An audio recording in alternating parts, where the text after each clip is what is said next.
Hello students, इस video में हम जो डिस्कस करने वाले हैं वो है करंट इलेक्ट्रिसिटी का बेहद ही इंपॉर्टेंट टॉपिक। इस वीडियो को आप बिल्कुल भी स्किप ना करें और अगर आपने चैनल को सब्सक्राइब नहीं किया है तो चैनल को सब्सक्राइब कर लें, साथ के साथ वीडियो को लाइक भी कर लें, बिकॉज मैं धीरे धीरे ऐसा ही कंटेंट डालता जाऊंगा जो सीबीएसई आपका जो 2026 में क्लास 12th के एग्जाम होंगे उसके लिए बेहद ही ज्यादा इंपॉर्टेंट होगा। तो वीडियो को ध्यान से सुनिएगा, वीडियो को स्किप मत कीजिएगा।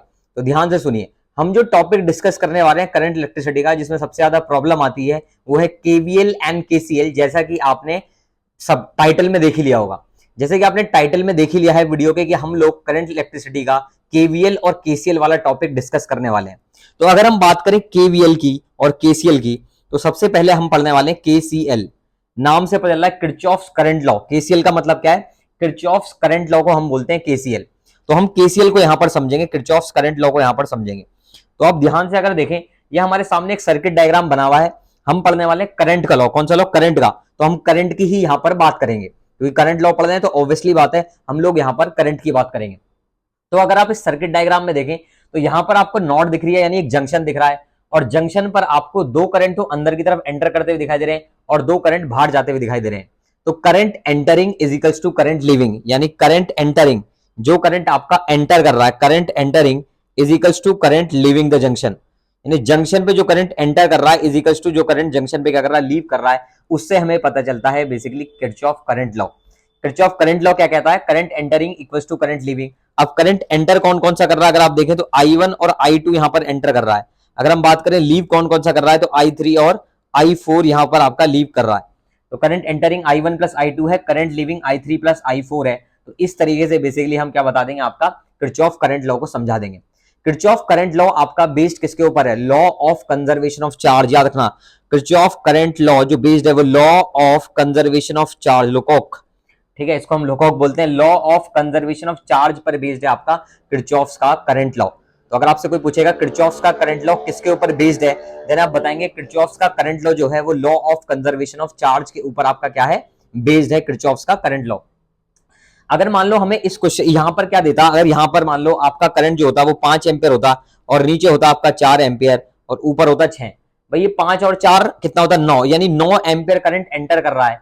तो अगर 6 बाहर निकला तो यहां से फिर कितना लीव करना चाहिए? 3, बिकॉज जितना एंटर कर रहा है उतना ही आपका क्या करेगा, लीव करेगा। अगर 9 एम्पियर एंटर कर रहा है तो 9 एम्पियर ही लीव करेगा, क्योंकि यहाँ 6 है तो नीचे ऑब्वियसली बात है, यहाँ क्वेश्चन अगर हमसे पूछ रहा है कितना है तो हम बता देंगे इधर कितना करंट आपका लीव कर रहा है, इधर 3 एम्पियर। कितना एम्पियर है? 3 एम्पियर। तो यहाँ पे आपका 3 एम्पियर आंसर हो जाएगा कि इधर 3 एम्पियर। ये 6 है तो ये वाला कितना एम्पियर होगा? ये आपका 3 एम्पियर होगा। ठीक है, तो यहां पर आपका कितना है? 3 एम्पियर। ठीक है, इधर कोई क्वेश्चन हमसे पूछे कि कितना एम्पियर है तो हम 3 एम्पियर यहां पर आपका बता देंगे। ठीक, 3 एम्पियर। 5 और 4 9, 6 और 3 9, यहां पे भी 9 आ गया। तो ये था आपका किरचॉफ का करंट लॉ, जो कि बेस्ड है आपका law of conservation of charge के ऊपर। ये आपको ध्यान में रखना है। नेक्स्ट अगर हम बात करें किरचॉफ वोल्टेज लॉ की, किसकी बात कर रहे हैं हम? केवीएल की बात कर रहे हैं। आप केवीएल ध्यान से समझिएगा। केवीएल मतलब Kirchhoff voltage law. Kirchhoff voltage law, question ये पूछा जाता है किरचॉफ वोल्टेज लॉ किसके ऊपर बेस्ड है, तो ये आपका बेस्ड है law of conservation of energy के ऊपर बेस्ड। किसके ऊपर बेस्ड है? Law of conservation of energy के ऊपर बेस्ड है आपका किरचॉफ्स का voltage law. Law of conservation of energy के ऊपर बेस्ड है।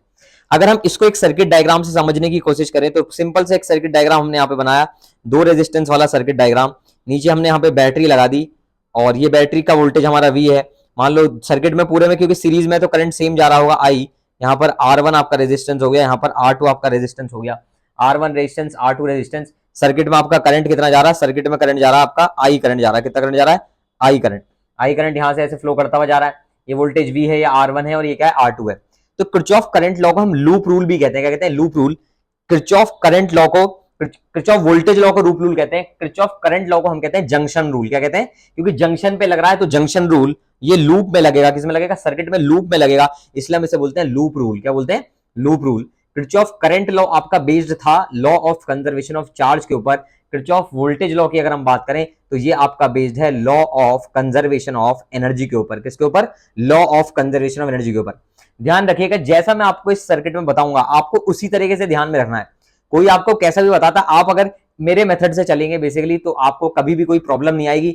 आप कोई सा भी सर्किट, आपको किस तरीके का भी सर्किट दे रखा है, आप हर उस सर्किट को सॉल्व कर पाएंगे। बस जो मैं बता रहा हूं वो चीज ध्यान में एकदम याद रखिएगा। हम हमेशा बैटरी से शुरू करेंगे। कहां से शुरू करेंगे? बैटरी से हम हमेशा शुरू करेंगे। अगर हमारे सर्किट में बैटरी नहीं होगी तो हम कहीं से भी स्टार्ट कर सकते हैं, कोई आपका नहीं है। बेसिकली अगर आप स्टार्ट करना चाहते हैं तो आप करंट की डायरेक्शन में स्टार्ट करें। कहां से स्टार्ट करें? करंट की डायरेक्शन से। तो यहां हम बैटरी से स्टार्ट करेंगे, वी से स्टार्ट कर रहे हैं, वोल्टेज वी से। तो बताइए, और करंट की डायरेक्शन में चल रहे हैं तो मैं कुछ ऐसे जाऊंगा सर्किट में, ठीक है। मेरा जो लूप बनेगा वो इस तरीके का बनेगा।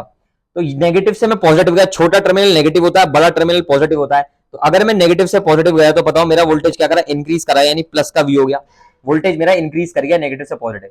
फिर मैं ऊपर जा रहा हूं, मैं करंट के साथ जा रहा हूं। जब भी हम करंट के साथ जाते हैं तो वोल्टेज का ड्रॉप होता है। क्या होता है? वोल्टेज का ड्रॉप। ये बात याद रखिएगा, जब भी हम करंट के साथ जाते हैं तो वोल्टेज का क्या होगा? ड्रॉप। तो यहां पर भी वोल्टेज का इस सर्किट में क्या होगा? ड्रॉप होगा। और कितना वोल्टेज ड्रॉप होगा अगर हमें पता लगाना चाहते हैं तो इसके अक्रॉस जो वोल्टेज, इसका करंट है आई, रेजिस्टेंस है आर, तो वोल्टेज ड्रॉप होगा आई इंटू आर वन। भाई करंट है आई, रेजिस्टेंस है आर वन, तो वोल्टेज ड्रॉप होगा आएगा आई इंटू आर वन। वहीं अगर हम आर टू का वोल्टेज ड्रॉप देखें तो इसका आएगा आई इंटू आर टू। और आपका सर्किट क्योंकि पूरा आपने लूप कंप्लीट कर लिया है तो ओवरऑल क्या हो गया? आपका वोल्टेज ओवरऑल जीरो हो गया, क्योंकि जब जैसे आपने सर्किट कंप्लीट कर लिया तो ओवरऑल जीरो आ जाएगा। क्या आ जाएगा? क्योंकि किसी पॉइंट पे नहीं रुके, आपने पूरा लूप कंप्लीट कर लिया है, इसलिए यहां पे हम क्या लिख देते हैं? जीरो लिख देते हैं। क्या लिख देते हैं? जीरो। ओवरऑल जितनी एनर्जी थी आपकी वो सारी की सारी क्या हो गई? यूज्ड हो गई। जितना वोल्टेज था वो सारा का सारा क्या हो गया? यूज हो गया। तो इसलिए यहाँ पे क्या आएगा? जीरो आएगा। तो ये हमारी ओवरऑल इक्वेशन बनी। यहां से हम बना सकते हैं v इक्वल टू, इन दोनों को अगर उधर भेजेंगे तो आई आर वन प्लस में क्या आएगा? I R two. दोनों तरफ करंट कॉमन हो जाएगा तो आपका यहां बन गया R one plus R two. तो ये आपकी ओवरऑल इस सर्किट की क्या बन गई?